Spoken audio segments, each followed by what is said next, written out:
بسم الله الرحمن الرحیم. د عبدالفتاح اکبري له خوا سلامونه او نیکې هیلې ومنئ او په دې هیله چې ټول به روغ جوړ یاست.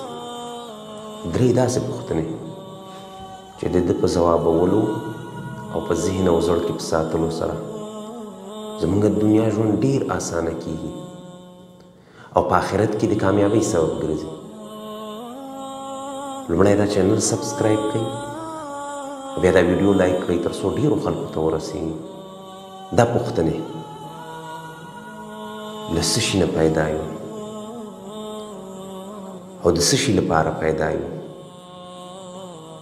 او دریم چیرته به ځو.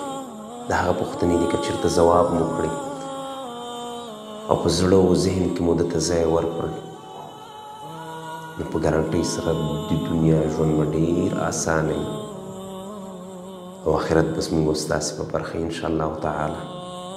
او الله رب العالمین د موږ او تاسې په دین باندې عمل کوونکي وګرځوي. وصلی الله تعالی علی خیر خلقه محمد وعلى آله واصحابه اجمعین.